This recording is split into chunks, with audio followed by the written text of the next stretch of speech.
Joining us now to talk about what we should expect in the car market this year is Lauren Fix, automotive expert at Car Coach Reports. Lauren, good to see you. How are you doing? I'm good. Yes, a lot going on in the automotive world, probably more so than any time ever. Yeah, so let's start off with the big question here of where prices are going to go. Are they going to come down, go up? Can you talk to us about that? Sure. Well, prices aren't going to, you're not going to go to a window sticker of a vehicle and then 2 months later see the price drop. What you're going to see is a lot more incentives, a lot of 0% financing coming. And that's because we've got lower interest rates and it takes a while for it to trickle down to consumers. So what you're seeing right now are premium prices and also a lot of vehicles sitting on lots. So it's good for consumers to know if you're looking for a new car and you can be patient, I would suggest waiting until late spring when you're going to see a lot more incentives and a lot more interest rates because these are 2025 models. Some dealers even have 24 models sitting on the lot for almost a year. So they're going to be very motivated to get you in those vehicles to get them off the lot. So these incentives, which segment of the car market are experiencing this?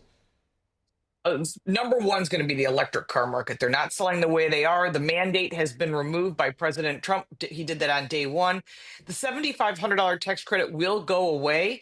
It hasn't happened exactly yet because there's a lot of tentacles off of this policy. It goes into the EPA and the National Highway Traffic and DOT and the infrastructure law. So we kind of have to wait for that to all be dissected and removed. So that should be pretty quick. So if you're looking for an electric vehicle, there's a lot of vehicles on the lot from literally every brand. And this could be very valuable to you if that's what you'd like to purchase. If you're thinking about a hybrid, those are really popular right now.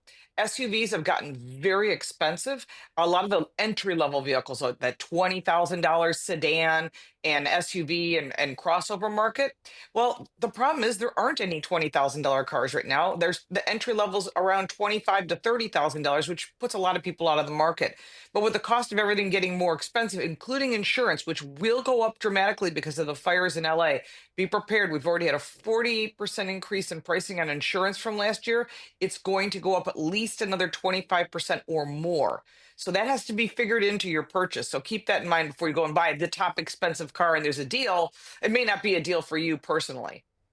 And what are some of the factors that could impact the car market that maybe you're keeping an eye on in 2025?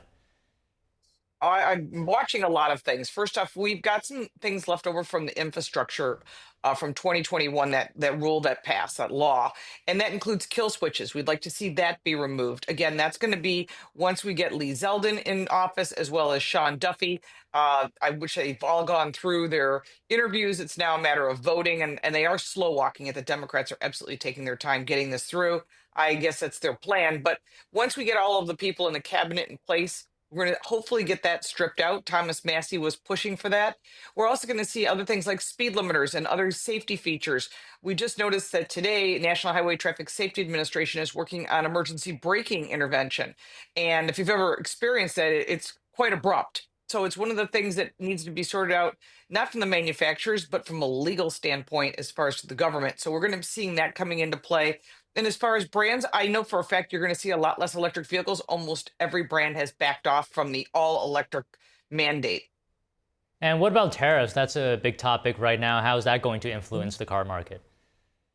I think what you're going to see is exactly what happened with Stellantis. I posted a report that's going out on Tuesday, and it's very interesting. Stellantis, who was pushing back against the Trump administration, saying, we're not going to pay the tariffs, we won't bring cars in, we'll remove our models. Well, they have brought back on their performance expert, and it was probably the smartest thing they could do. A gentleman named Tim Kuniskis. He was behind all the Hellcats and the Demons and all the performance vehicles. He is bringing back trucks, and they're going to build a mid-sized truck in their Belvidere, Illinois plant, which means more jobs. That's excellent for the economy. It's good for the UAW because they were going after Stellantis after they really made them pay the price on the last union strike. So they were going to pull all their vehicles to Mexico. Well, if they're made here in the US, there's no tariff. So that'll be a very big positive. So you're going to see that Stellantis basically bent over. They kind of had no choice, but you're seeing other brands trying to bring back production here to the US. I think that the tariffs are more of a threat. He would put them in place, as he has said before.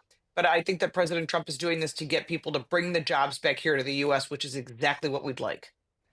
So, Lauren, I've asked you this before, whether it's a buyer's market or a seller's market. What is it going to be for this year? Well, it may shift. Right now, it is not a good time to buy, but in late spring, it is going to be a buyer's market. You're going to see a lot of inventory. Much of it has been sitting for a long time. And remember, the number one rule I always have is never be afraid to walk away. So you could walk up to a vehicle that you like, whatever it might be, and the dealer says, "Well, the price is on the window." That's not the dealer you want to negotiate with. Then tell them, you know what, every other dealer is going to be willing to talk to me. If you don't want to go onto the dealer lot and walk, you can do it all through the internet. They'll send you cars. I personally prefer purchasing local. It's good for your personal local economy, but it will become a buyer's market very soon. And it could flip the other direction by fall, where they start to balance out their inventory, realizing that customers want hybrids and gas powered vehicles. And I think we're going to see a lot of new technology coming out. But remember, that comes at a price.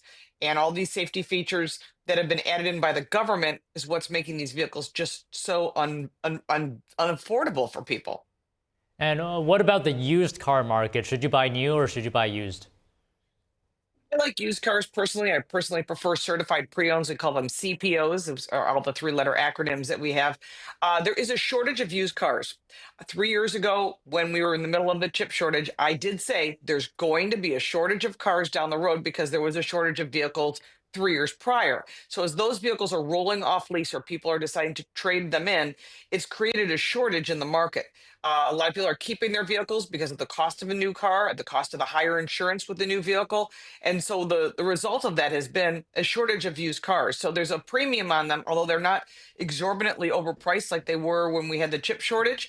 They are certainly holding strong. And there are times where you can buy a certified pre-owned at the same price as a new car. And at that point, you have to make a decision what works for you. Remember that you've got the shorter warranty. That's also going to be a factor to consider. All right, Lauren, always great to speak with you. Hope to talk again. Thank you very much. Thanks, Don.